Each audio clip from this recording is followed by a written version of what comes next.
ب 17 ريال بس حتاخذوا اقوى عرض من افيان. تعالوا نشوف بوكس السعادة، أنا سميته بوكس السعادة. تخيلوا فرنش توست مع القهوة، يجيكم معاه ايس كريم وكوكيز. طبعا طلعت فرنش توست يكون ميكس نوتيلا وكندر. أكيد القهوة أخذتها باردة مع هذا الأجواء الحارة. تعالوا نبدأ بأول شيء القهوة، مرة متحمس لأني مرة أحب الأثيوبي، لذيذة.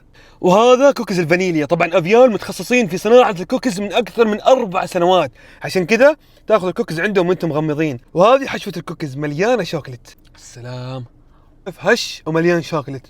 وتعالوا نجرب الايس كريم مع الكوكيز، شيء فاخر من الاخر. ميكس لذيذ يعطيك دوبامين مره قوي. بصراحه اكثر حلا طايح فيها الفتره الفرنش توست، تعالوا نجربه. وهذا فرنش توست اللي بالكندر. بصراحه الكندر عجبني مره. السلام. زي ما بديناها بالقهوه تعالوا نختمها برضو بالقهوه. والحين جاء وقت التقييم. يبغى حلا لذيذ وقهوه لذيذه لا يفوت افيان، عرضهم القوي لفتره محدوده، وقيم البوكس 9.5 من 10. كان معكم حميزه، اشوفكم في تجارب جديده، سلام.